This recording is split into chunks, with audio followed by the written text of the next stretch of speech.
Wait a minute. Have you heard the whistler?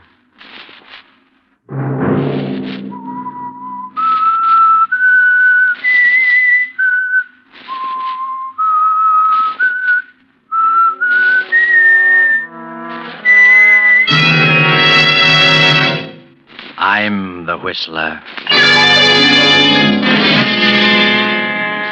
If you could look upon Charlie as I do, you'd realize he's inanimate, dead, with no power to harm. That was old Peter Medford, the jungle explorer, now confined to a wheelchair with paralysis. I would suggest that you leave this place at once, Miss Medford. At once. That was Clay Alden, Peter Medford's secretary. And this is Marie, Peter Medford's young niece. No. It's no dream. It's here. Here in my room.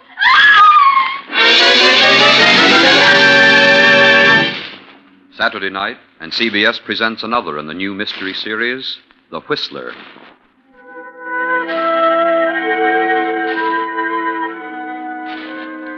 And I, the whistler, know many things, for I walk by night. I know many strange tales, many secrets hidden in the hearts of men and women who've stepped into the shadows. I know the nameless terrors of which they dare not speak. And so I tell you tonight the strange mystery of the shrunken head.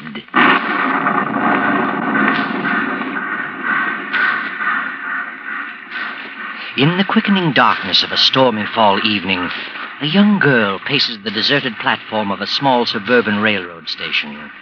From her anxious attitude, we know that she's waiting for someone. But just be patient, Miss Medford. There is someone coming to meet you. He has just now driven up. He's coming through the station door, walking up behind you. Miss Medford? Oh, yes, Sorry to have kept you waiting. I'm Clay Alden. Oh, yes. Uncle Peter has mentioned you in his letters. His secretary, aren't you? That's right. Where is my uncle? He was disappointed he couldn't meet you. Pretty much of a task for the old gentleman to get round these days. You see, he's confined to a wheelchair. Oh, I didn't know. Serious? Legs are paralyzed. Result of jungle fever. Just came on him lately. How awful. Yes, it's a shame, all right. Well, shall we get going? Car's out front. Better run for it or you'll get wet. Yes. I'll take care of your luggage. Thank you very much.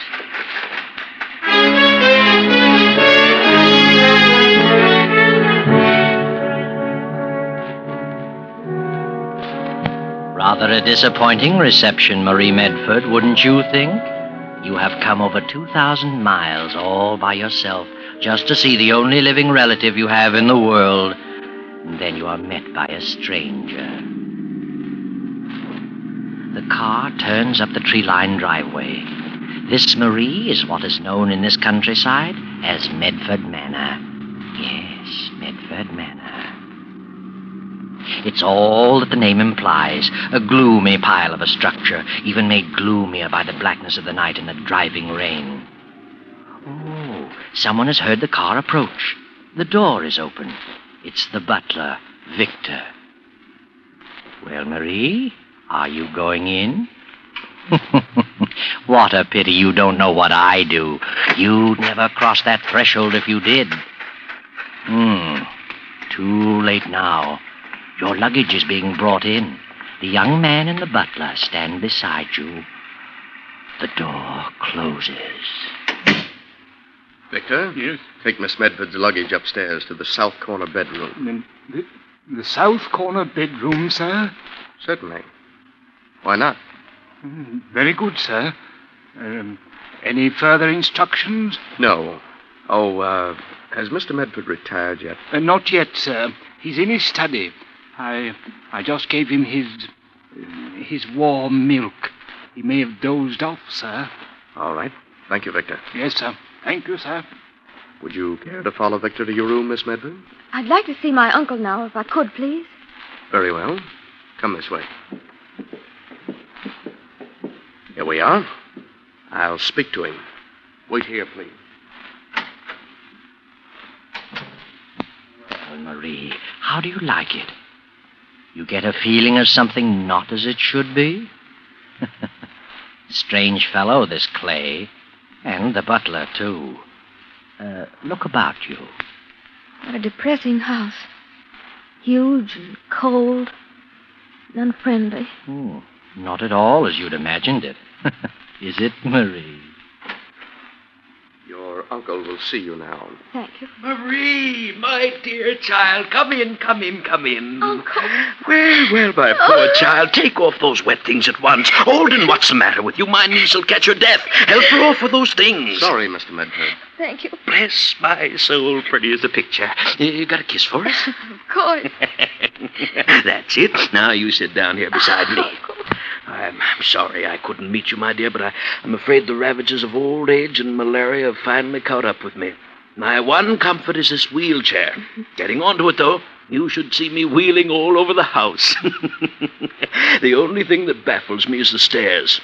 My life is now confined to the first floor only. Oh, pretty bad trip, wasn't it? Seemed endless. Well, you're here now, thank goodness. This is your home. You're free to come and go and do whatever you please. Thank you, Uncle Peter. Don't suppose any of this is what you imagined. I know that I'm different from what I'd hoped you'd find. Tell me, Uncle Peter, do you think you'd have recognized me if you hadn't known I was coming? Recognize you? Why, of course. You have the family of Medford written all over you. Oh. No mistaking you, my dear. Well, Alden, what are you standing there for? What are you staring at? Oh, waiting to see if you need anything for this. No, that's all. I'll ring for you if I need you. Yes, sir. Oh, I forgot to thank him. For what? He gets paid for whatever he does? Forgive me for saying this, but somehow I don't like that young man. Was he rude to you? Oh, no, not actually. But he seems to resent my being here. And the butler, he seems resentful, too. I feel as though I don't belong. Oh, they're harmless enough. But getting back to you, I was so sorry I was in South America at the time it happened. Must have been pretty ghastly for you, my child. Like a nightmare, Uncle Peter. I'm not myself yet. I should think not. An only child losing both parents so suddenly and so horribly. Maybe it was a good thing it was sudden. It had to happen at all. One spectator at the crash said that they never knew what happened. Now, you mustn't talk about it. All that's behind you. A new life from now on, God. And that's the way I want to look at it, Uncle Peter. And I'd like to get something to do. What? Oh, now. Oh, yes, really, I would. I want to be active if I can. I'm quite capable. I'd really like to get a job, Uncle Peter. Well, bless my soul. Secretarial work or anything. Well, that might not be a bad idea. Keep you from brooding. We'll see what we can do. And now I have a little surprise for you. You haven't seen my collection. No, I haven't. Mother and Father often talked about it. Well, if you'll just open that door over there, I'll show some of it to you. Oh, this one? That's right. You'll find the light switch just inside. Why, it's a regular museum. All these glass cases. Over here, my dear. Now, look at these. Well, what do you think of them? Well, they're horrible, Uncle Peter. They look like tiny human heads. Well, that's exactly what they are. Life-size at one time, but isn't it remarkable the way they shrink them down? Look at this one. See his little features? Perfect in every detail. He's my favorite. Interesting history about him. He was once a white man. Oh. Forced down in the South American jungle when his plane cracked up. The headhunters got hold of him, and there he is. His name is Charlie. I'd like to see him closer. I can unlock the case. No, please. Do you mind if I don't look anymore? Oh, dear. I keep forgetting people are sometimes shocked by these things. I see them only through a collector's eyes. Oh, well, you'll have lots of time to look over my jungle paraphernalia. Meanwhile, perhaps you'd better get some rest. Would you like Victor to get you something to eat? No, thank you, Uncle Peter. But I am rather tired. I think I'll say goodnight to you. Know your way about, do you? Yes, I'll find my room. Good night, Uncle Peter. Good night, my sweet child. I'll see you in the morning.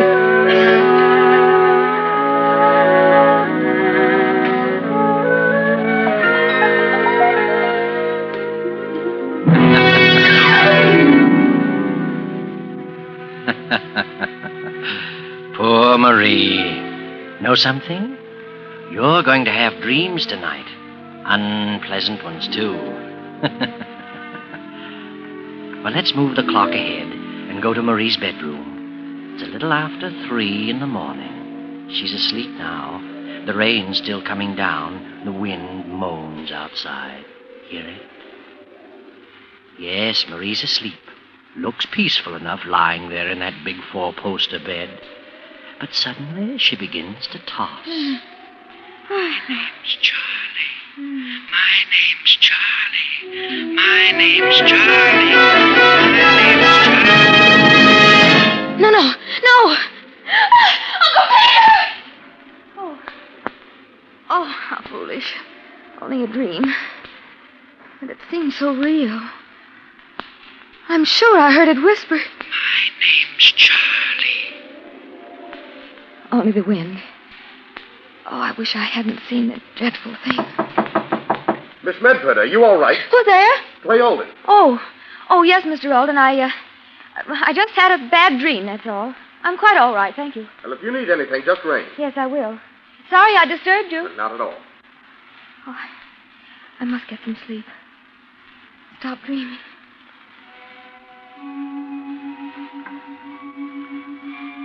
But little sleep for you, Marie. The moments tick by with dreadful slowness. Fearing to close her eyes, she lies staring at the roof of her bed, lying in agony for the moment when that hideous little head will again come floating in through space.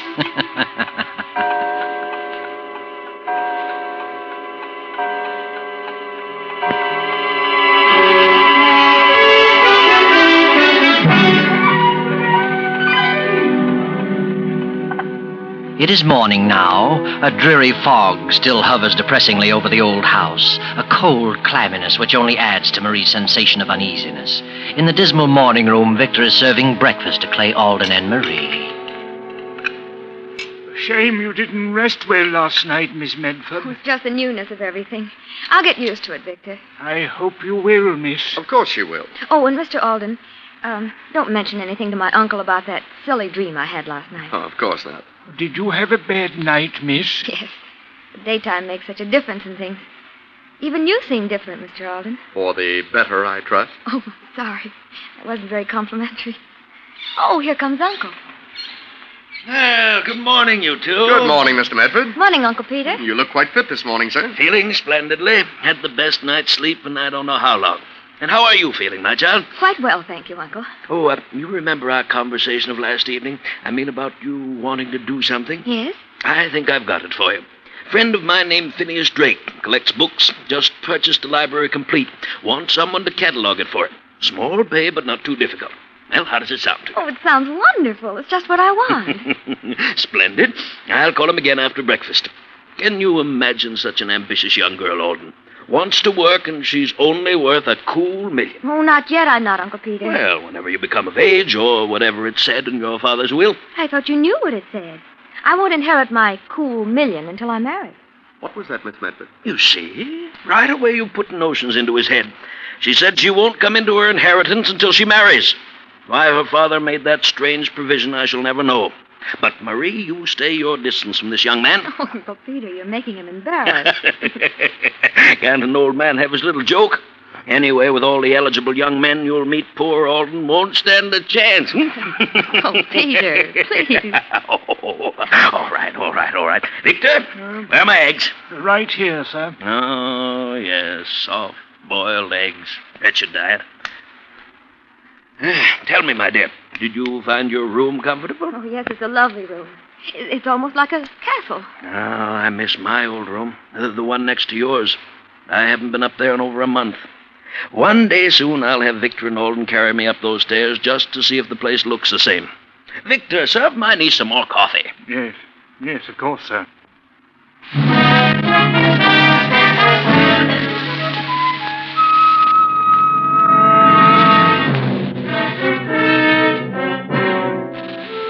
So, Marie, you're going to have something to do, eh? Well, you're an intelligent girl. Should do well at your new assignment. It's harder work than you thought, though. Hours of scanning small print and copying down the individual histories of countless books.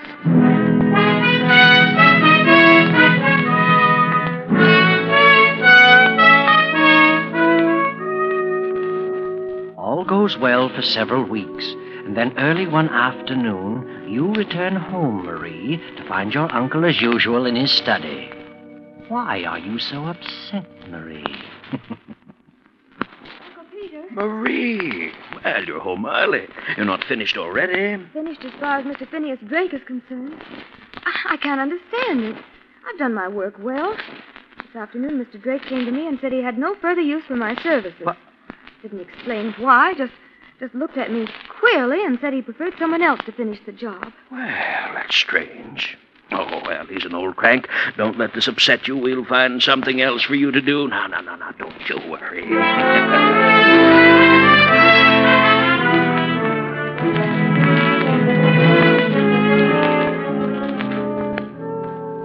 But what's wrong with my work, Mr. Palando? Surely it's been satisfactory. Well, you see, because of the peculiar nature of my profession, I must have someone more experienced. I'm sorry, Miss Medford.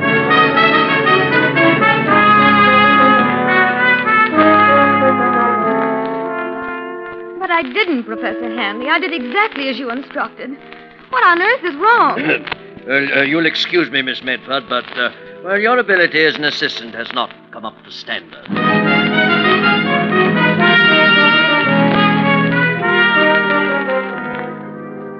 Please listen, Dr. Humphrey. I've studied botany, and I've checked this manuscript most carefully. There's not a single mistake. Very sorry, Miss Medford, but they're not all acceptable. Have to get someone else.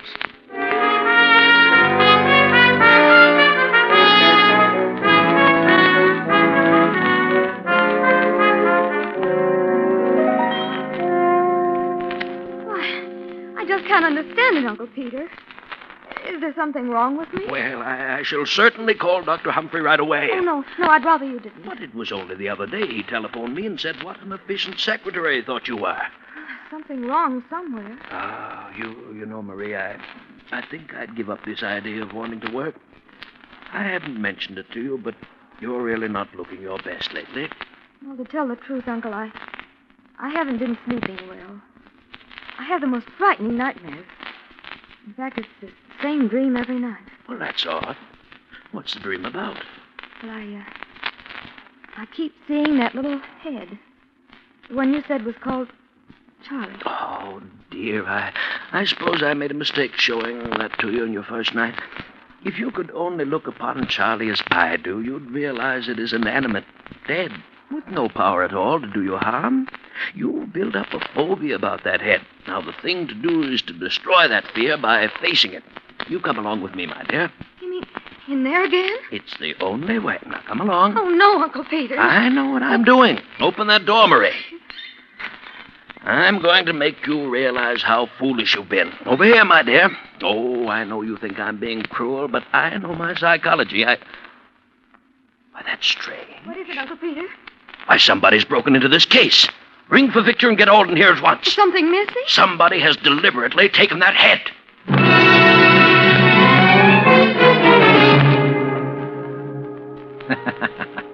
So Charlie is missing, eh? Wonder who could have broken the lock and lifted the little head from its black velvet pad. I wonder. But now, several nights have passed, and still the head called Charlie has not reappeared. Marie has just taken a sedative her Uncle Peter gave her and is now lying on her bed, tossing fretfully, praying for sleep. Sleep, Marie. Tonight?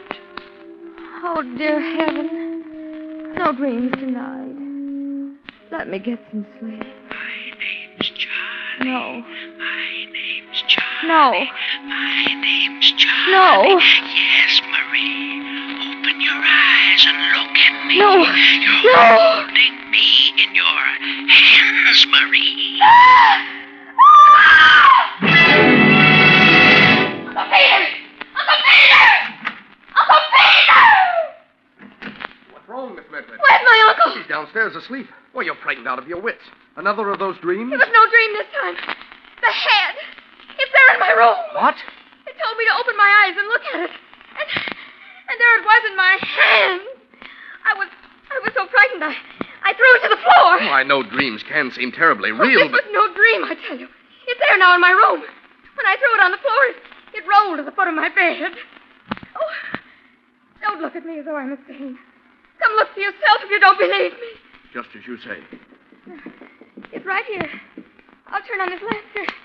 Now, it's gone. It was here. It was. I saw it as plainly as I can see you. Oh, I know you think I'm crazy. But I saw it. I saw it. I tell you, I saw it. Miss Medford, please. What's wrong, Miss Medford? I thought I heard you scream. Marie! It's your uncle. Are you all right? I'm coming down, Uncle Peter. I must talk to you.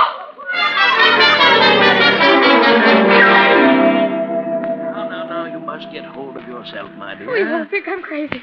But I really did see it. I touched it. And it was nestled like an orange in my hand.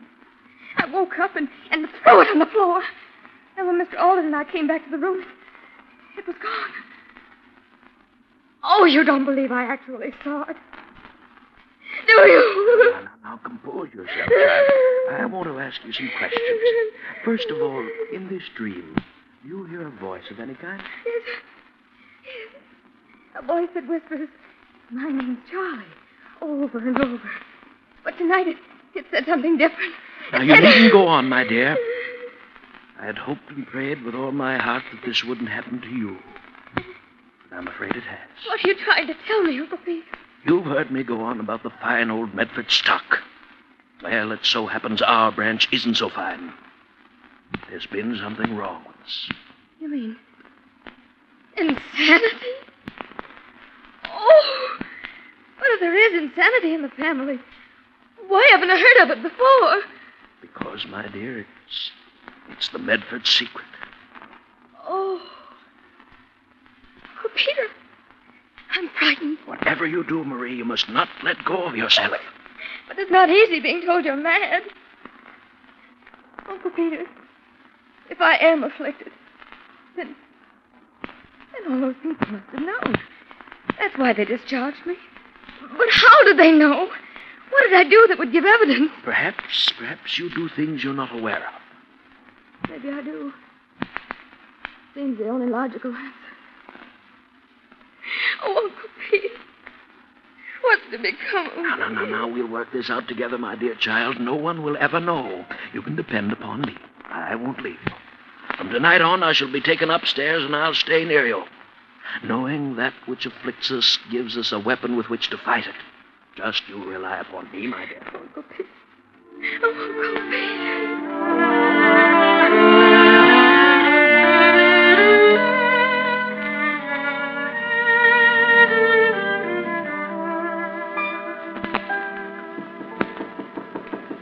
Yes, who is it? Lay Alden. I must see you for a moment. Very well. Better not close it. I'll have to talk quietly. Something wrong? Terribly wrong. The old gentleman's asleep in the next room. I had to wait till he dozed off before I could see you. Well?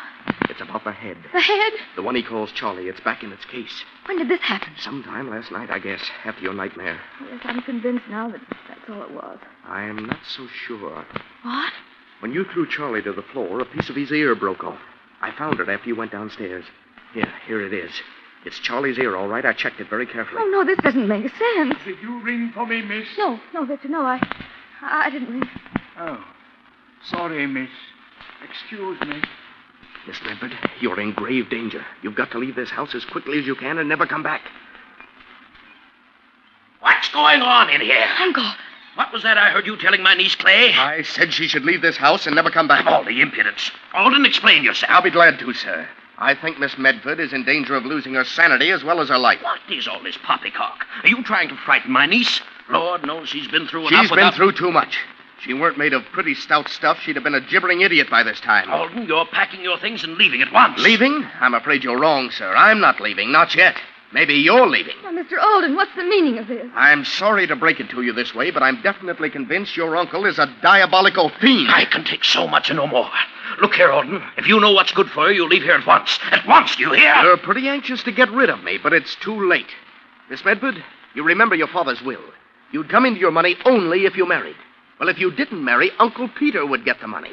And if he could prove you were insane, you'd never be able to marry. You see how it all works out? Why, how dare you, Mr. Listen Alden? to that maniac. Listen to me, Miss Medford. Your uncle, your loving uncle, was the one who telephoned your employers and told them you were crazy. Phineas Drake and all the others told me so today. I don't believe it. Lies! Why, your uncle even told me you were crazy. I know what's happened. He himself smashed the lock and took the head from its case and planted it last night in your room. If you'll stand on a chair and look above your bed as I did this afternoon, you'll see a small radio loudspeaker. It's hooked up to a microphone in the back stairs hallway. The voice you heard was your Uncle Peter. I don't believe you. Last night, after you came out in the hallway, your Uncle Peter grabbed up the head, stepped out onto that balcony, and climbed down the vines to his study. Why, he's as mad as a March hare. How could I possibly be a party to such a monstrous plot?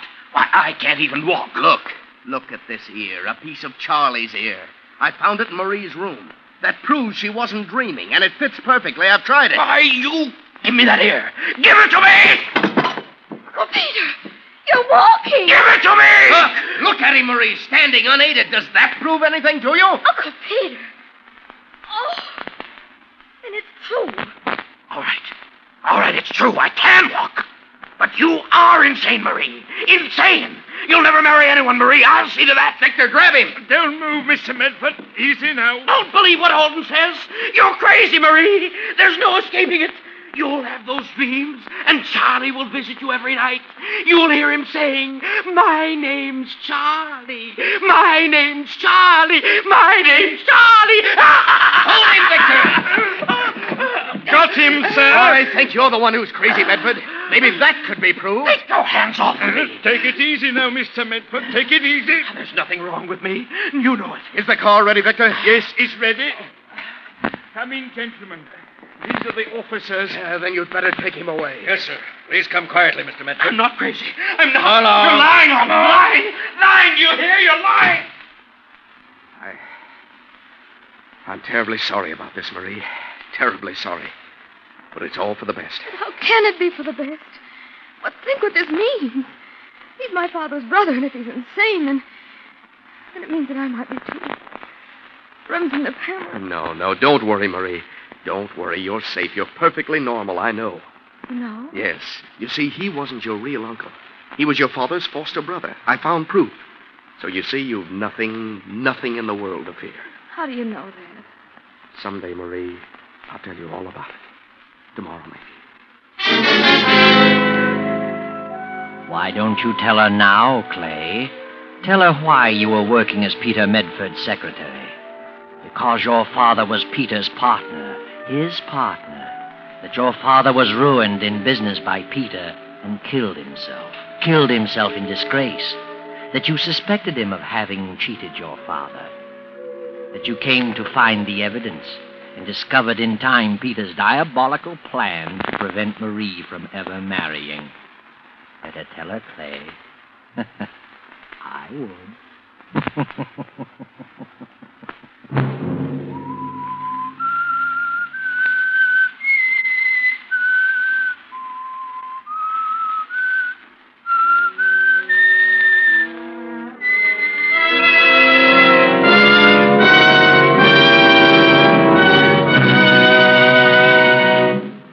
CBS has presented The Whistler.